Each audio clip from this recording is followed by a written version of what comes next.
RS power మీడియాకు స్వాగతం. మెదక్ జిల్లా చేగుంట పోలీస్ స్టేషన్ పరిధిలో మంగళవారం ఎస్ఐ బాలరాజు ఆధ్వర్యంలో పోలీసులు వాహన తనిఖీలు చేపట్టారు. ఈ వాహన తనిఖీలో మాసాయిపేట గ్రామానికి చెందిన మోతే జనార్దన్ అనే వ్యక్తి అనుమానాస్పదంగా పోలీసులకు పట్టుబడ్డారు. దీంతో పోలీసులు జనార్దన్ విచారించగా చోరీ విషయం బయటపడింది. మాసాయిపేట గ్రామానికి చెందిన జనార్దన్ అతని స్నేహితులైన రేవల్లి లక్ష్మణ్, చింతల జగన్ అనే ఇద్దరితో కలిసి ద్విచక్ర వాహనాల చోరీకి పాల్పడుతున్నారు. ఈ రోజు పోలీసులు పట్టుబడ్డ జనార్దన్ నుండి పోలీసులు 15 ద్విచక్ర వాహనాలను స్వాధీనం చేసుకున్నారు. వీటి విలువ సుమారు 5 లక్షల రూపాయలు ఉంటుందని ఎస్పీ ఉదయ్ కుమార్ రెడ్డి తెలిపారు. నేడు నిందితుడు జనార్దన్ను ప్రవేశపెట్టిన పోలీసులు రిమాండ్కు తరలిసినట్లు ఎస్పీ ఉదయ్ కుమార్ రెడ్డి తెలిపారు. ఈ సమావేశంలో పోలీసులు, సిబ్బంది తదితరులు పాల్గొన్నారు.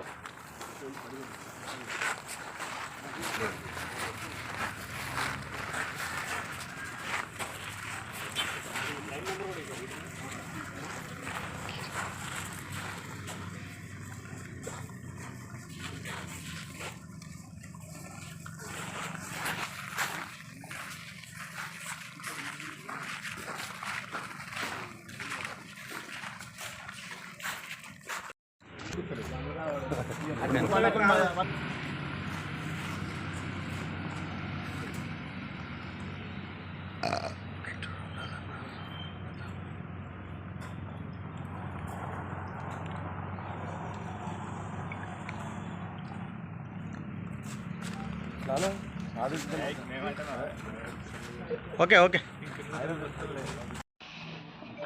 రెడీయా? ఓకే, ఈరోజు చేగుంట ఎస్ఐ గారు వాళ్ళ సిబ్బందితోటి వెహికల్ చెక్ చేస్తుంటే ఎర్లీ మార్నింగ్ 4 o'clock టైంలో NH-44 పైన ఒక వ్యక్తి అనుమానాస్పదంగా మోటార్ సైకిల్ వేసుకొని వచ్చాడు. అయితే పోలీసులు చూసి పారిపోవడానికి ట్రై చేసి పట్టుకోవడం జరిగింది. పట్టుకొని ఇంటర్హాండ్ చేస్తే మోతి జనార్దన్, తండ్రి పేరు రామచందర్, కూలి పని చేస్తారు. ఇది మాసాయిపేట గ్రామం. ఆయనని ప్రాపర్గా ఇంటరాగేషన్ చేస్తే టోటల్గా ఇంకొక జూనియర్ పిల్లగాడితో కలిపి వీళ్ళిద్దరూ మోటార్ సైకిళ్ళు దొంగతనం చేసినారు.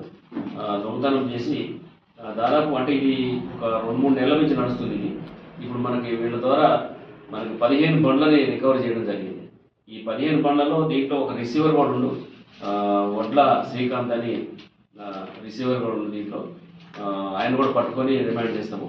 అయితే ఇప్పుడు ఈ దొరికిన మోటార్ సైకిల్లో మనకి ఒక 8 మోటార్ సైకిల్ మాత్రమే రికవరీ అంటే మనకి ఐడెంటిఫై అయ్యి, వాటిలో మన మెదక్ జిల్లాకి సంబంధించిన 5, తర్వాత మేడ్చల్ 3 బండ్లు ఉన్నాయి. ఇంకా 7 మోటార్ సైకిళ్ళు ఎవరియో తెలియదు. వాడు డిఫరెంట్ ప్లేసెస్లో దొంగతనం చేసుకొని తీసుకొచ్చిండు. ఈయన పర్సనల్గా ఈయన దగ్గర కొన్ని బండ్లను రికవర్ చేయడం జరిగింది. తర్వాత మిగిలిన టోటల్ ఇప్పుడు 15 బండ్లు అంటే దాదాపు ఒక 5 లక్షల రూపాయల ప్రాపర్టీ మోటార్ సైకిల్ రికవరీ చేయడం జరిగింది. మేము మళ్ళీ ప్రాపర్ ఇంటరాక్షన్ చేసి మిగిలిన బండ్లు కూడా ఎవరియో వాళ్ళ ద్వారా కూడా తెలుసుకుని వాటి మీద కూడా కేసు రిజిస్టర్ చేయడం జరిగింది. ఇప్పుడు మాత్రం ఈయనని కోర్టులో ప్రొడ్యూస్ చేయడం జరిగింది. తర్వాత ఎవరైతే రిసీవర్ ఉందో రిసీవర్ మీద కూడా మేము అరెస్ట్ చేసి కోర్టులో ప్రొడ్యూస్ చేస్తాం. అయితే ఈరోజు వీళ్ళు ఎందుకంటే మన ఏరియాలో చూస్తే ఎక్కువ మనకి మోటార్ సైకిల్ దొంగతనాలు అవుతుంది బాగా. దాన్ని మేము 1 వీక్ నుంచి ఫోకస్ పెట్టి దీని మీద ఇక్కడ లోకల్ మన తూఫాన్ డిఎస్పీ గారు, తర్వాత రామాయంపేట సిఐ గారు ఆధ్వర్యంలో ఇక్కడ ఎస్ఐ చేగుంట ఎస్ఐ కష్టపడి వాళ్ళ టీము హెడ్ కానిస్టేబుల్ అందరూ కూడా మంచిగా పనిచేసినారు. వాళ్ళకు కూడా ప్రాపర్ రివార్డ్ ఇవ్వడం జరిగింది వాళ్ళకి.